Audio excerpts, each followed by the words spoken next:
couple of sort of random remarks before we start.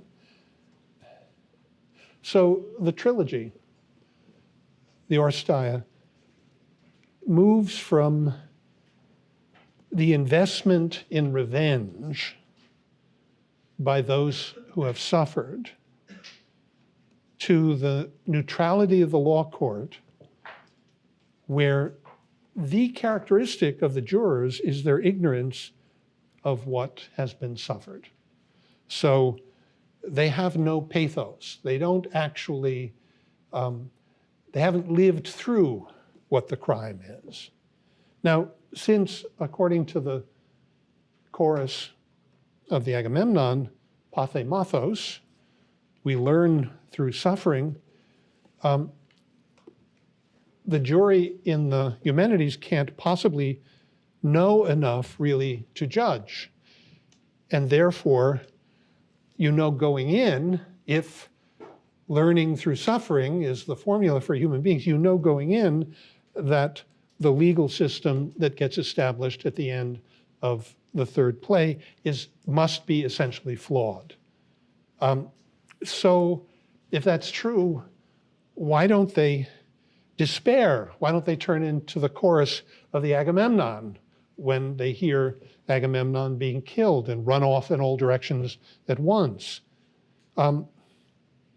Somehow it's necessary for the jury to be taught why they have to judge, despite the fact that they don't have the knowledge necessary to judge.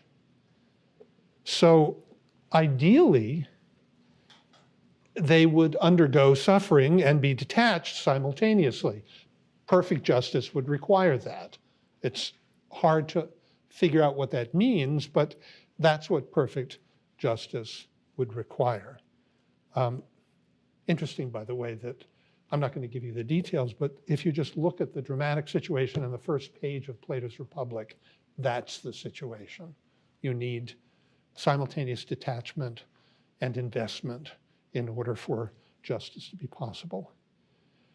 But it turns out that it's not possible, but it's sort of possible, and its sort of possibility is poetry, where you are an observer on the one hand, and you're participating, but you're not participating. So it means being in the movie and being scared, but not running out of the theater. The next best would be somehow to learn about the impossibility of perfect detachment in a detached way. That's tragedy. Tragedy is, in this sense, then, a necessary supplement to law.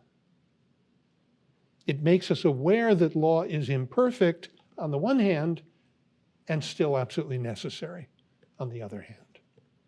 So question, real question, interesting question, is this why the great age of Athenian tragedy pretty much coincides completely with the great age of Athenian democracy? That's an interesting possibility. Okay, second random thought has to do with Clytemnestra as mother. The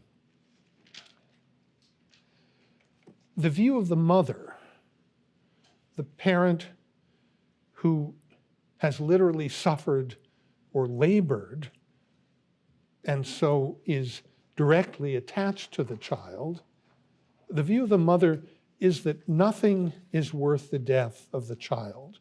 No child should have to die for an abstract notion of justice. And yet, Clytemnestra's demand for vengeance willy-nilly involves a demand for justice.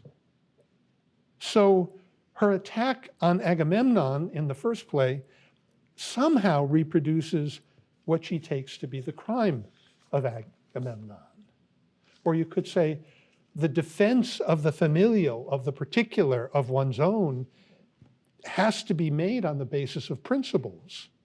As soon as you see how strange the expression love of one's own is, or love of the particular. Love of one's own is the universal principle which is meant to describe why I prefer my sister. But as soon as that move is made to a principle, it's become something more than an attachment to one's own. So there's a wonderful Platonic dialogue called the Philebus, in which Socrates, it opens with Socrates summarizing a prior discussion that he's just had with a man named Philebus about which is better, the life of wisdom, and he lists a whole bunch of things that go with it, or the life of pleasure. And he lists a whole bunch of things that go with that. And then, so he sets it up for a new argument. It turns out that Philebus is no longer the one arguing with him, but it's Philebus's disciple named Protarchus. You listen to them and they battle back and forth. It's sort of typical Platonic dialogue. And then at a certain point, there is an indication that Philebus has just fallen asleep. He's not listening to this conversation anymore. And that, of course, forces you to ask the question, how come? Well, he doesn't care who wins the argument. If you really believe that pleasure is more important than wisdom, you're not invested in who wins the argument, which is more true than the other. That's a question of wisdom. That's not a question of pleasure. So his disciple is fighting tooth and nail for the view that pleasure is superior to wisdom, but he means pleasure with a capital P. Pleasure as something that we're identifying as the principle of the good life. But in fact, Philebus likes pleasures. He likes, all sorts of things. So it turns out that the preference for pleasure with a capital P over wisdom is really a concealed form of the preference for a kind of wisdom. You want to know that this is the way to live your life. Whereas if you're Philebus, that bores you, you just fall asleep. Plato's wonderful in that way because he makes it's done with such a light touch. If you're not looking very carefully, you don't even notice that Philebus has fallen asleep. Something like that is the problem of, you could say, and Aeschylus is very much aware of the fact that he's doing this. You have the principle love of one's own versus love of a universal principle, an attachment to the particular, the female versus the male. And it turns out that as soon as you announce the female as a principle, you violated the principle that you think you're articulating.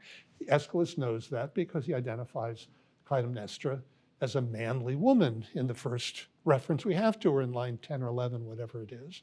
So the difficulty is there's something very important that has to be articulated, and as soon as you articulate it, you lose it. Because what it's supposed to be opposed to is, and that's, of course, connected to this principle, pathe mathos. You learn by suffering. Pathos, you could say, is nothing. There's the perception of this or the perception of that, but as soon as you call it pathos, you've generalized it, you've articulated it as a principle, and you've lost what it is supposed to be that you're aiming at. It's why the Oresteia moves toward Athena. And you anticipated me. The goddess who's born only of a father, who says at Eumenides 864 on your page 262, this. Let there be foreign war, which will come easily enough. In it shall there be, I won't worry about the translation right now, mighty passion for renown. And the interesting thing is that Athena is taking this to be the consequence of settling the issue of Orestes' trial. But of course, it makes you realize that she's just advocating what Agamemnon did prior to the beginning of the Agamemnon. So she's making possible the prosecution of a foreign war, which is what started this whole mess in the first place. Plus, of course, she also says that she always sides with the male. So let's start over. Why is matricide linked up with the battle between the Olympian gods and the pre-Olympian chthonic gods, the gods that go back to the earth? In other words, what does it mean for Zeus to take over? So you could say that Zeus stops the potentially endless generational wars. Ouranos gives way to Kronos, who castrates him, who gives way to Zeus, and presumably Zeus would just give way to another god. Zeus stops this by literally swallowing the mother, Metis, whose name means mind, and giving birth to the child himself. So Athena is somehow meant to be the model for the solution. We know what the elements of the solution have to be. We don't quite understand how they fit together yet, but we know enough to know that she's supposed to be the model. And it's not an accident that if we go back to the libation bearers and we remember what the etymology given there for Dike was, it was Dios Kore, which is daughter of Zeus. So justice is being linked with daughter of Zeus, and of course, that's who Athena is. But swallowing the mother proves not to mean doing away with the mother, but literally incorporating the mother. So the Oresteia, in some way, traces the masculinizing of the family in the sense of its presentation as a principle. Start over. The Furies of the Eumenides are no longer simply Orestes' Furies. They're Furies in general. Notice, by the way, that although they defend the mother, they themselves are traced to a pre-earth origin. The mother of all mothers is not their mother. They are children of the night. So as Orestes' Furies with a small f, they mean something like guilt. They're particular, they're individual. But once they're externalized, beginning of the Eumenides, and given a being apart from Orestes, they necessarily stand for something more general. And that seems to mean that between the libation bearers and the Eumenides, Orestes goes sane. Everything that was his madness now gets put on stage. Remember that quotation I read you last time from Book 4 of the Aeneid. Or put it somewhat differently, the Furies as reactive, anger, are necessarily dependent on some specific prior crime. We get angry at something particular. The Eumenides, which means something like good anger, which is somehow positive and exists in its own right. How is that possible? So if anger is fundamentally reactive, we are angry at, it looks as though what begins to happen when the Furies are pulled out of Orestes and put on stage at the beginning of the Eumenides is the experiment is to see whether you can take these inner Furies, objectify them, and take the reactive character out of them, make them somehow positive and existing in their own right. The last play is about this transformation. Anger is going to be civilized, not simply done away with. That's what it means to incorporate it. It's not simply gone. It's not as though we're meant to think that justice is possible without anger, but as long as anger is allowed to be reactive in the way it ordinarily is, it will never be altogether just. So the problem is, in a way, the problem of righteous indignation. Is it possible for indignation genuinely to be righteous? Now, this is connected, or proves to be connected, to the rule of law. You put it in this way. You can do right things in two ways. So you do something because of the particular content involved in your action.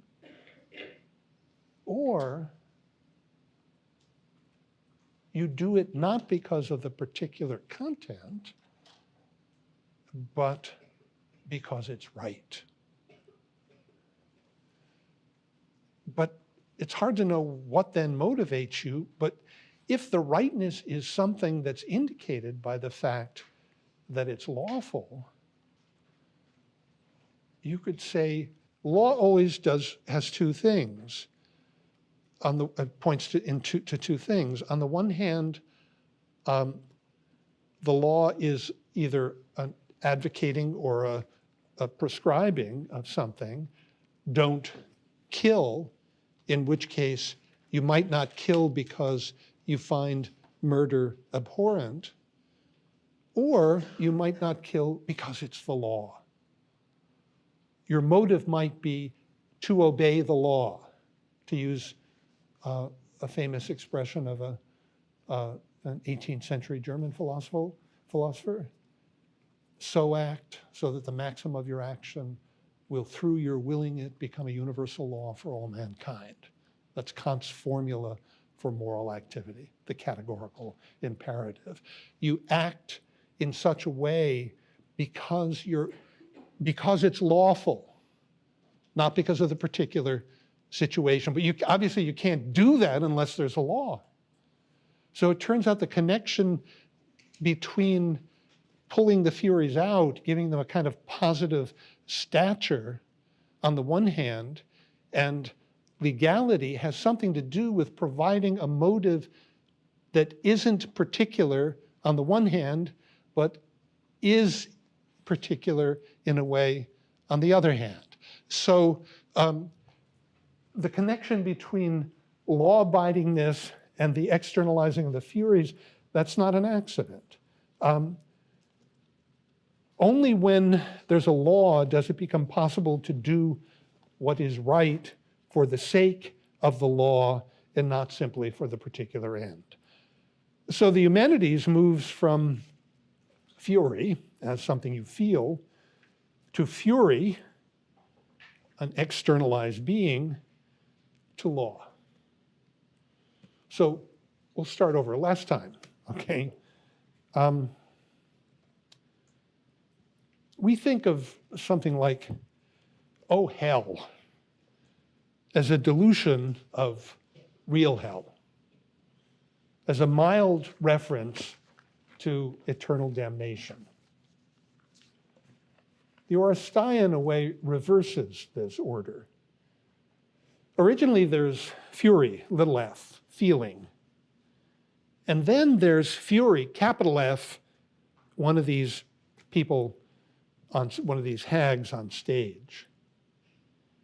And then, interestingly, fury, little f, gets interpreted in terms of furies. That's somehow the significance of the ritual mourning at the beginning of the libation bearers. Now, we're at the last stage where we interpret our fundamental experiences in terms of poetic projections, which were themselves interpretations of these passions. So there's a wonderful remark by Oscar Wilde, who, I don't know, I wish I could quote it because I'm sure that it's said much more elegantly than I will, but Wilde remarks that there was no London fog, no fog in London at all before Impressionism.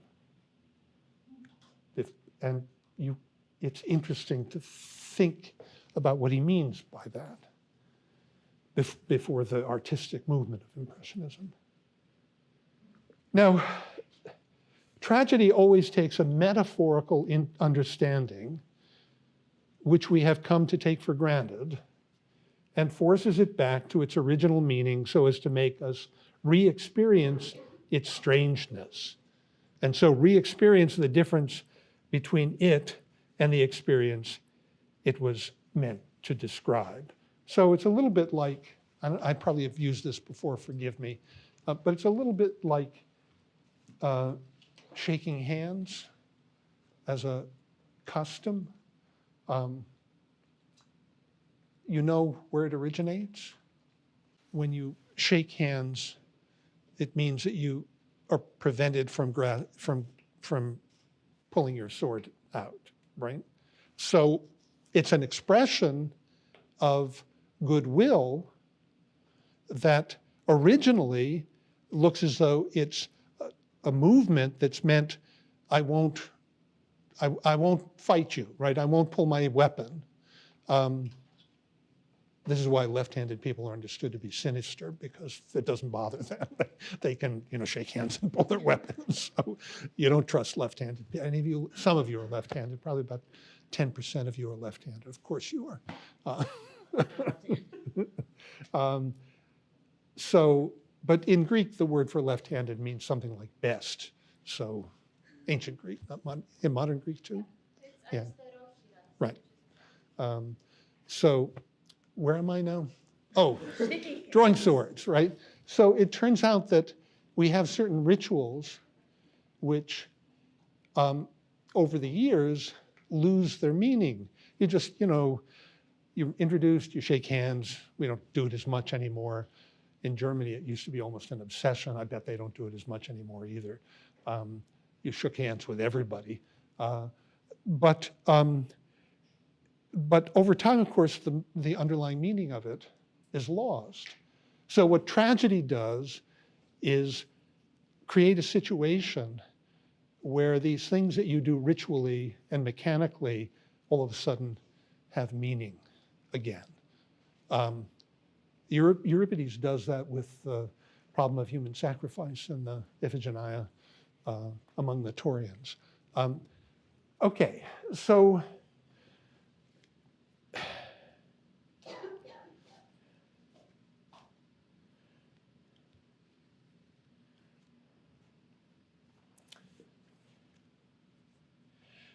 tragedy is a sort of rebarbarizing of ourselves in thought. So the original meaning of fury is something like a human claim to absolute right. Now, the feeling that you're absolutely right is, in a way, the feeling that you have complete and divine support for what you say. That's what's meant to be captured by the externalizing of fury into furies, by turning them into goddesses. Or you could say, go to hell literally implies invoking furies and involves an assumption of godlike powers. That's why there's a biblical prohibition against it. At the same time, externalizing gods means acknowledging that we are not gods.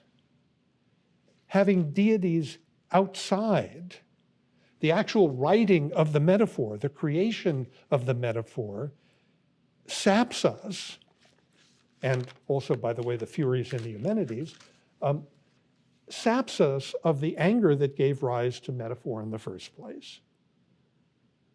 The question then is this: how is it possible to preserve the anger, the fury, that gives the furies some meaning, while not giving up the salutary effect of generalizing that anger? So how are Eumenides possible? Or put it in a slightly different way that you'll be familiar with,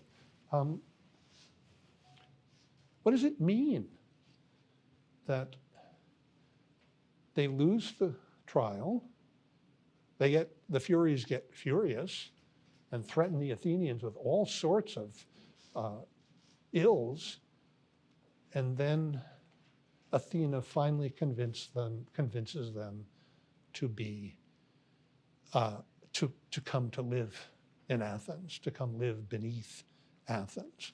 What does it mean that? How does she convince them, and what does it mean that she can put together? I mean, they don't stop simply being Furies.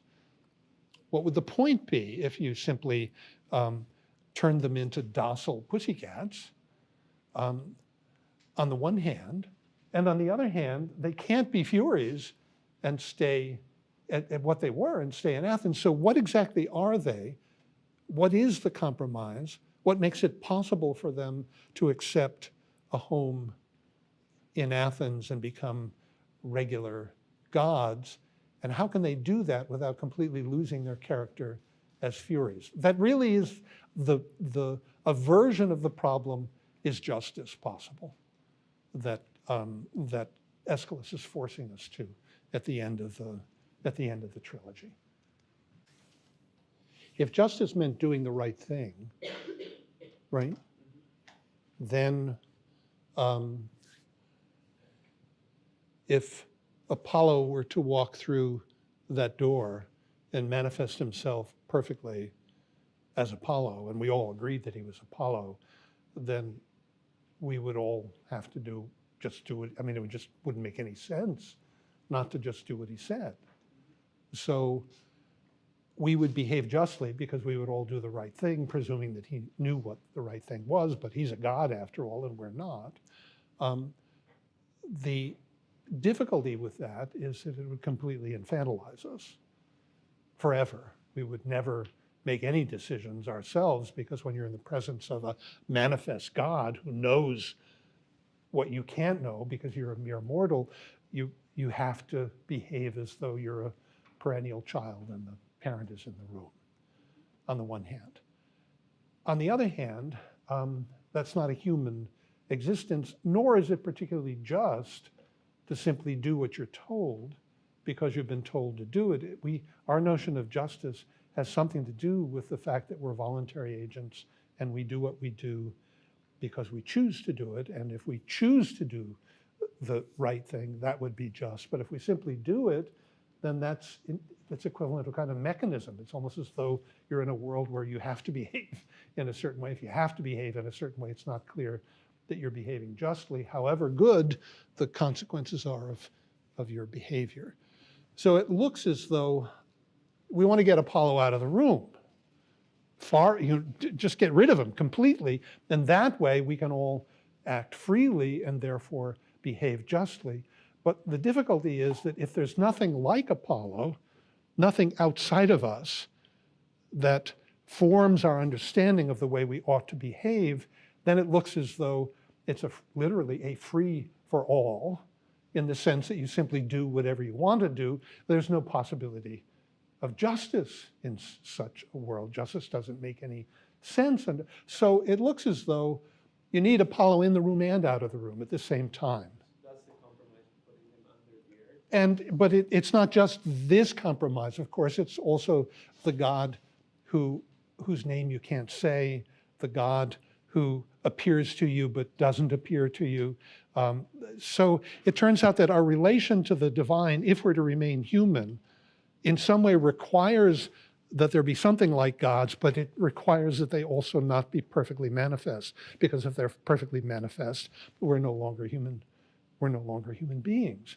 So that tension between the necessity for something beyond us and preserving our sense of our own freedom, that's what's at issue here. And it looks as though the giving the Furies a home beneath Athens is meant to serve as an image of this problem. Okay? Yes. Okay, so what are we going to do today? Apollo tells him to get out. That's 179 through 197. Then they have an argument. That's 198 to 234. This is all in Delphi. Then the scene shifts to Athens. Orestes gives a speech to Athena. She's not there. Her image, her agalma, there's a wooden statue of her that he's, has his arms around. His first speech to Athena is 235 to 244. Then the chorus arrive and they see Orestes and they speak, 245 to 275. Then we get Orestes' second speech to the absent Athena. That's 276 to 298. And then we get the first stasimon, the first choral ode, which is ordinarily in this play referred to as the binding song. That's 299 to 396.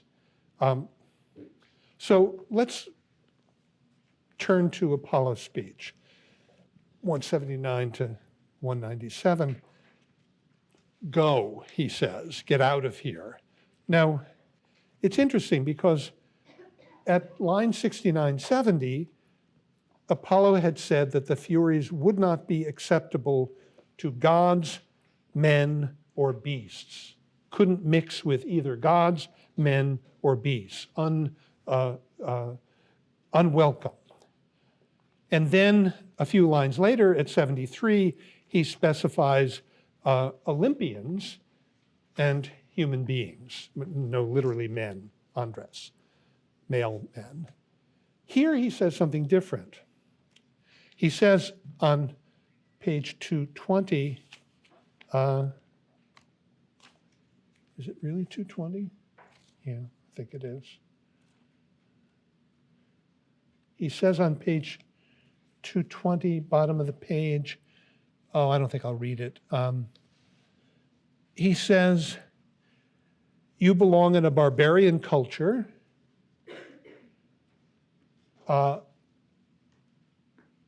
Interesting, because if that's true, of course, it means that some human beings accept them. And then he says, top of 221, you should go live with lions. That's at line 192 and 95. So apparently some beasts are appropriate for them to mix with. So really, when you get right down to it, it's only the gods, and specifically the Olympian gods, who are altogether opposed to the Furies. So why? Now, you get a hint if you put together line 181, where they are likened to a snake. For fear you get a winged, glistening snake. And then line 193, where they are likened to, where they're said, do you not hear, no, that's not what I want. The den of a blood-lapping lion should be the habitation of such creatures. You should live with lions. And then change your translation of 196, be off being goat-herded without a shepherd, so they are likened to goats. So in the space of 10 lines, he calls them snakes, goats, and says they belong in lions' dens. So you put those three together, snake, a lion, and a goat, and you get a chimera, a monster who is the daughter of Typhon and Echnida, Hesiod tells us. A monster, called a monster because what it means to be a monster in Greek poetry is a being without a principle of wholeness. This lack of wholeness is exactly what Apollo goes on to object to. His speech from 213 to 224 attacks their understanding of justice. So on 218, look on page 222. For the marriage bed granted by fate to man and woman is mightier than an oath. By justice, being guarded. They make the mistake, in other words, of taking the part of the mother, but not the part of the husband. So theirs is a partial understanding of justice with no sense of the whole. It's utterly reactive, and it reacts in certain situations to certain particular infractions, but doesn't think about the whole. Now, in the next section, the argument between the chorus and Apollo, where they argue, the chorus at line 200 say, all of the guilt, all of the responsibility is Apollo's. But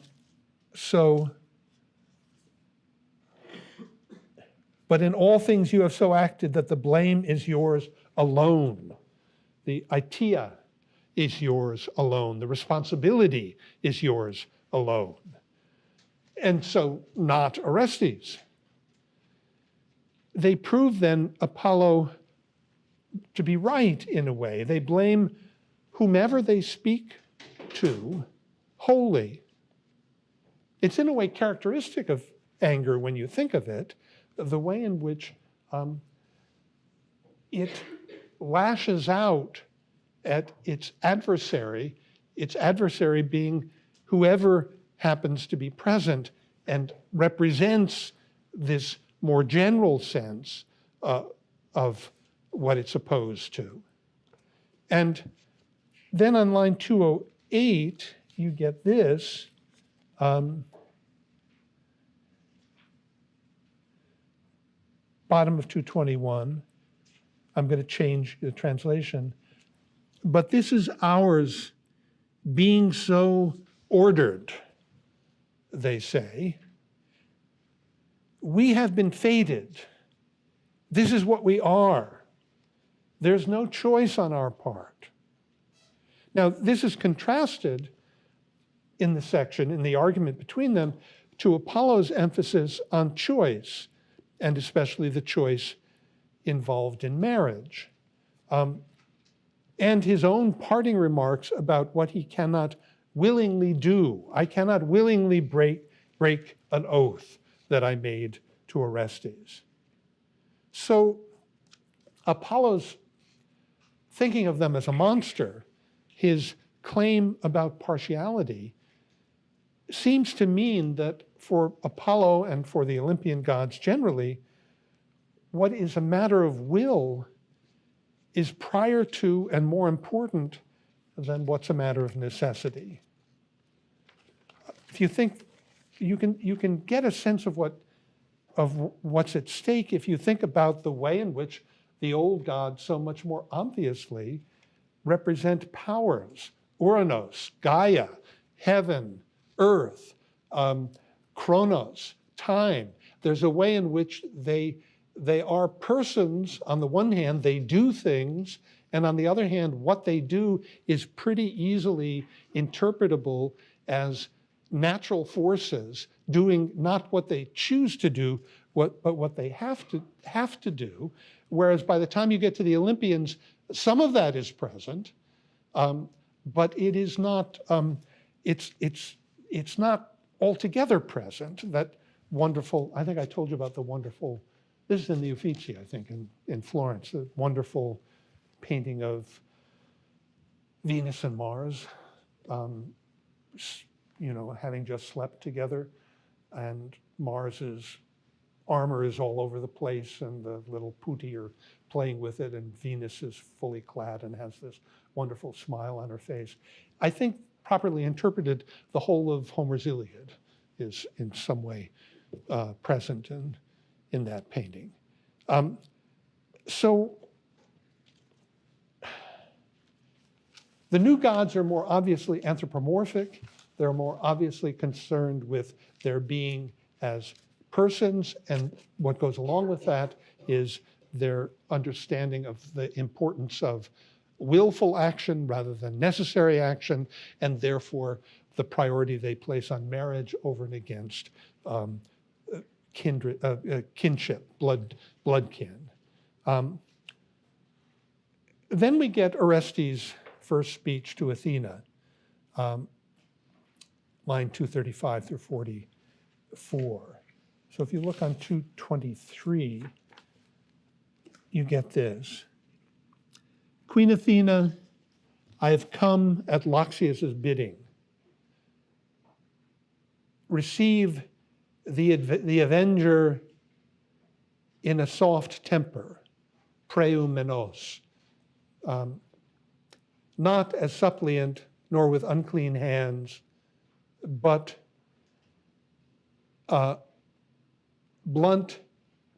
punishment blunt and worn away. Punishment against other habitations and journeys of mortals, crossing over land and sea alike, and keeping the oracular commands of Loxias. I come to your house, your image, your agalma, goddess, will I guard here as I await the issue of the trial, the end of the trial, the purpose of the trial, the issue of justice, the purpose of justice, or the end of justice. So notice that Orestes will claim here and later to have been purified all over the place before he came to Athens. So he didn't go directly from Delos to, or from Delphi to Athens. Notice that he's praying to a statue. His purpose is telos dikes, the issue of his trial, the purpose of justice, the end of punishment. Then the chorus enter, 245 to 75. First things they say are this. I've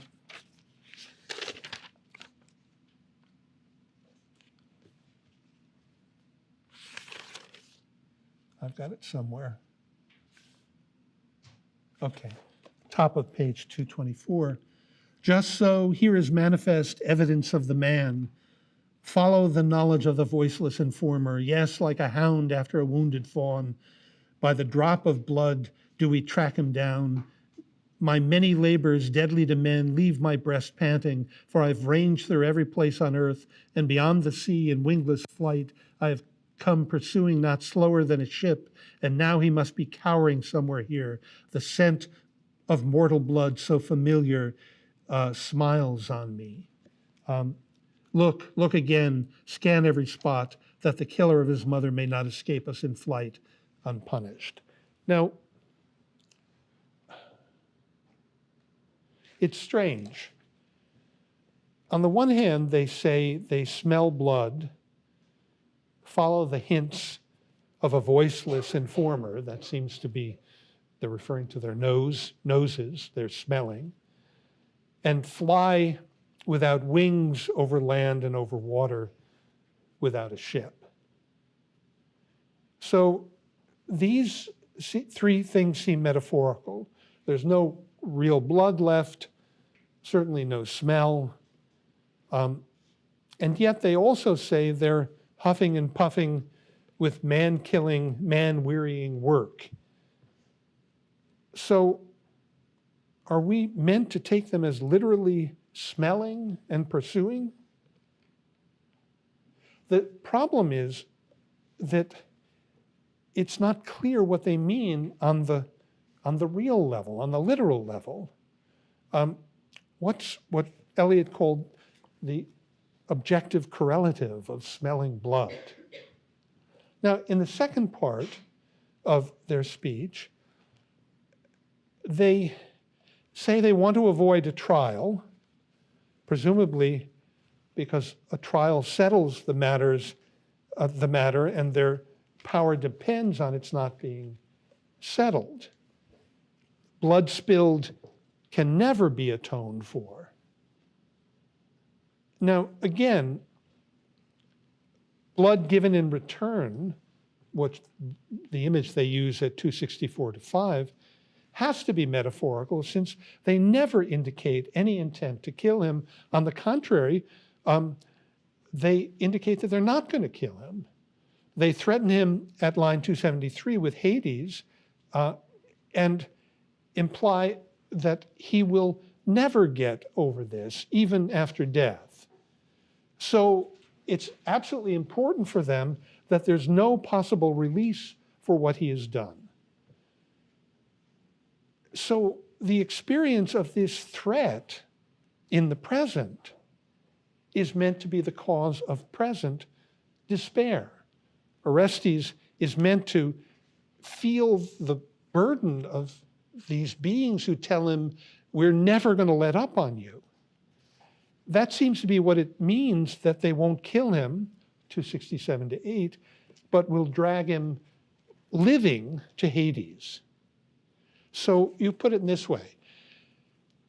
The actual burning in hell isn't the issue. By itself, that would be painful and hot. But the issue is the internal torment of imagining external torture. Then you get Orestes' second speech. Bottom of 225.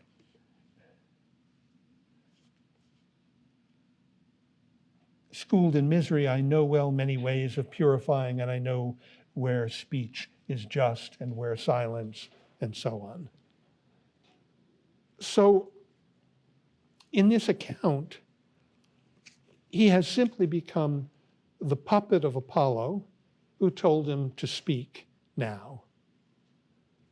This is directly connected to the fact that the blood slumbers. Remember, the Furies were asleep at the beginning, and fades. So the stain, the miasma of matricide is being washed away because Orestes no longer acknowledges himself as an agent, and so no longer acknowledges himself as responsible, aitios, and so feels no guilt, aitia. He clearly takes the fact that others have not been harmed by associating with him as proof of his purity. So Orestes is clean. He knows he's clean. And therefore, most astonishing of all, it's not at all clear from anything he says in these two speeches that he even acknowledges the voices of the Furies. His speech, with the exception of the very last word, his speech responds to nothing in their speeches. The one word, tonda, of them at 298 suggests that's the only thing that suggests he's even aware that they're there. So their hold on him is slipping, and it's not clear that he needs anything more than an awareness that they have no hold on him in order to break their hold on him. Okay. The chorus now sing the first Stasimon.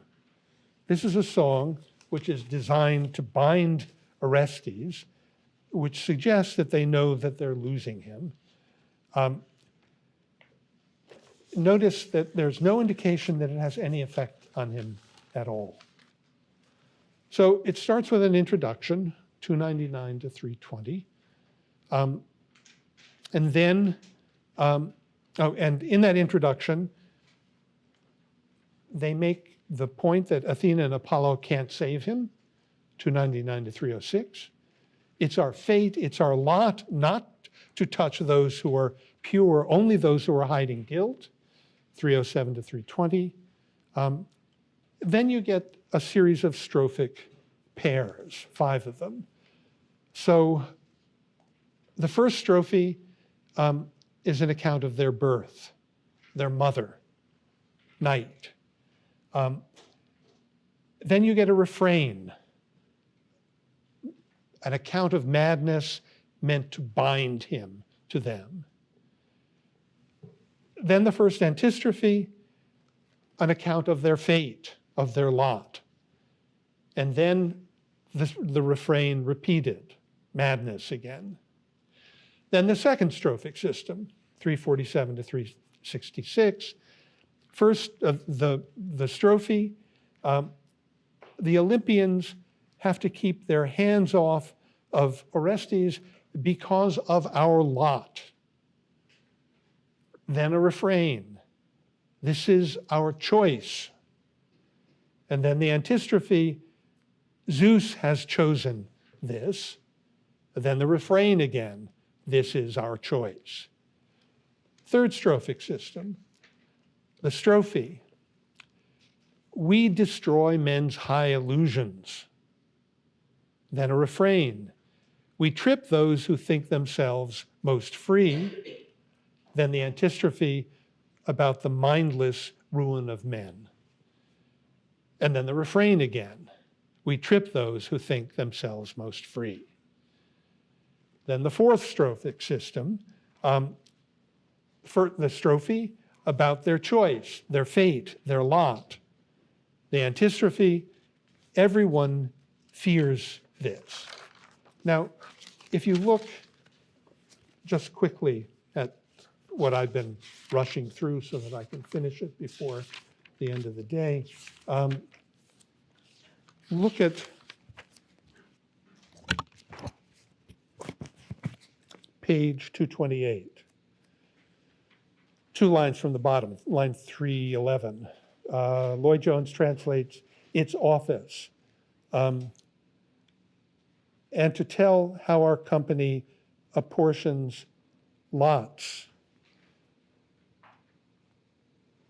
among men. And then jump to 230, first line of the antistrophe. For this is the lot that fate with her piercing stroke has ordained. Then the second strophe on first line on page 231, at our birth, I say, the grant of this lot was ordained. Is that it? I think that may be it. Okay, so some general remarks first about the introduction. In the Oresteia, there are 17 mentions of the Furies, and of them, 6 of them are connected to song. It's curious, and we would like to know why. On line 299 through 306,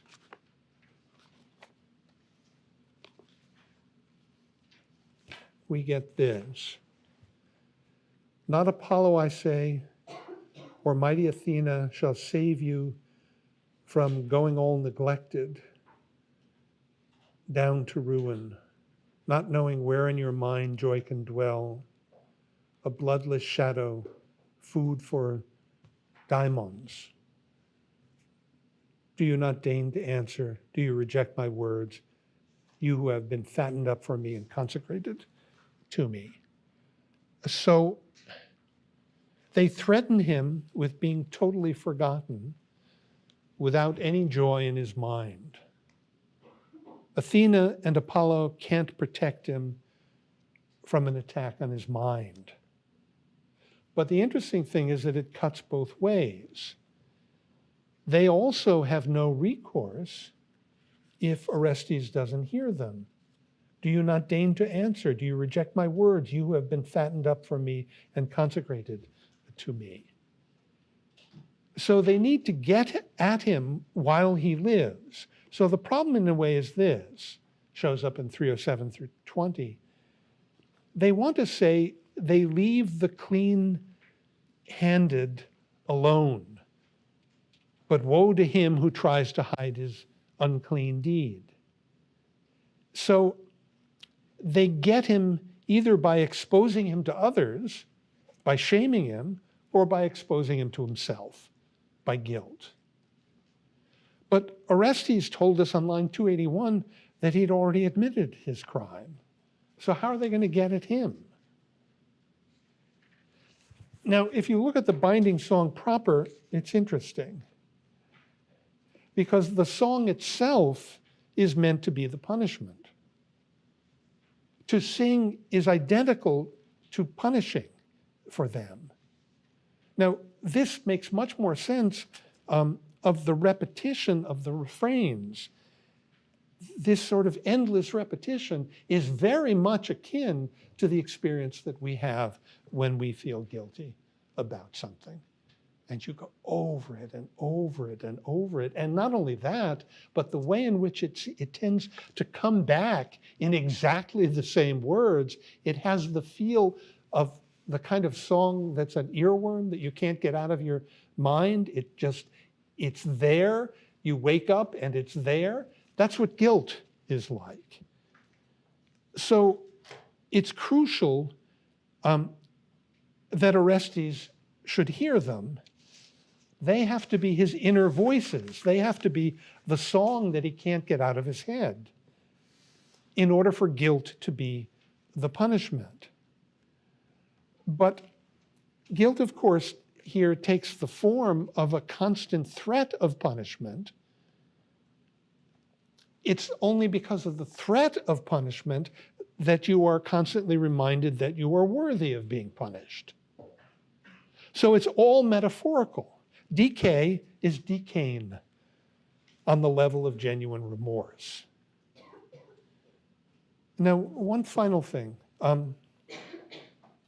The effect of the movement from the first strophic system to the second strophic system is to juxtapose fate or one's lot on the one hand, which is the result of being born into a role, into a lot, with freedom as the root of the action of both the Furies and of Zeus and of criminals on the other hand. They are born to avenge, and it is their lot or fate to destroy, or destiny. And yet, they claim to have chosen to overthrow houses where war erupts within and kin get killed. The question is what this claim for the coincidence of freedom and necessity, which becomes explicit at line 385 in the last of the systems, what it means. It seems to have something to do with the very character of a binding song. Guilt, aitia, is a kind of cause, aitia. It moves us from within, but it moves us with the feeling of being fated or necessitated. What the Furies do not understand is how being made visible, external goddesses will affect this power. So you could put it this way. The Furies function by way of a curse of some sort. If you look at 234, it's interesting. But to speak ill of others or neighbors who are free of blame is far from justice, and right will stand apart from it. The chorus then say, "You shall learn all briefly, daughter of Zeus." And for we are the eternal children of night, and curses is our name in our home below the earth. So they feed off righteous indignation. Now, this seems to require that they be recreated for every instance of their being. They're born out of the fury of an individual person in an individual situation. What then would it mean for them to have a permanent existence? It's unclear, but one thing we can say, one interesting thing we can point to, look at page 222. On 222, line 210, we drive them from their homes, the killers of their mothers. And then on 225, we get this, line 269 to 71. And if any other mortal who has wronged a god or a stranger with impious action or his dear parents. So God and strangers are added, but parents seems to be the crux of it here. And then on 230, we get this. That I should hold fast, that after mortals to whom has come wanton murder of their own, so literally own-handed outrage, outrage against one's own. And then finally, on page 235, we get this. Line 421, the killers, and he's just mistranslated here because he doesn't like it. The killers of mortals we drive from their homes, not the killers of their kin, the killers of mortals. So the chorus moved from matricide to murder in general. They get pulled out and they get made progressively more universal. At the end, Athena will give them a new place, a new plot, a new lot of their own. What we're watching is that how difficult it is for them to hold on to what they understand to be their primary function once they've been pulled out and made goddesses in their own right and not somehow dependent upon the soul, the particular soul who's committed the outrage.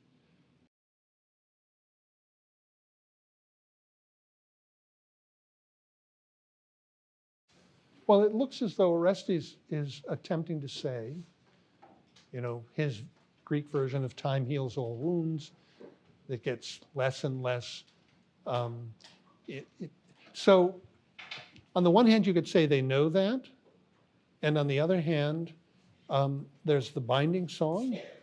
The binding song exists because they know that, the tendency to just sort of forget that you did a bad thing. But the character of the binding song for them is meant to be a reflection on what happens when human beings feel guilty. I can't emphasize too much that it is in a way like a song that you can't get rid of in your head. That's one of the connections to song here. There's a difference between an experience that's prosaic and you sort of forget about it, and you ever noticed? They knew this, of course, but how can I say this without exposing? Well, what the hell? So when I was very young, I did a lot of musical comedies. I still remember all those words, but I don't remember. Why should I remember them? Well, I remember them because they're attached to tunes. So it turns out to be very handy. For example, if you're getting an MRI and you have to keep your mind off the fact that this thing is like 2 inches from your head. So if you've memorized things, you can just sort of shut your eyes and go through what you have. But what's remarkable is that all of that was now, it's like it's over 50 years ago, and I still. But it's because of the song that you remember it. So the Furies are taking advantage of that, and that's what I meant by saying they're sort of inserting an earworm into Orestes. The natural course of events is that over time things fade, but certain things don't fade, and they fade less when they're connected to music, and that's what they're really pointing to. It's important that they keep a hold over his mind in a way that music, and by implication poetry, makes that much, much more possible.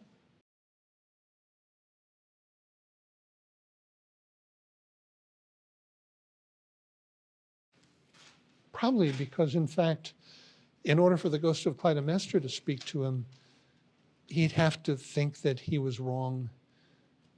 So, it's funny. There's something, isn't that interesting?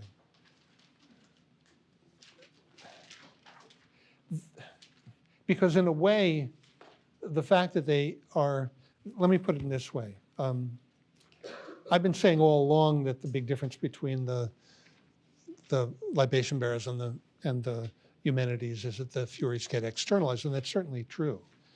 And Aeschylus means that.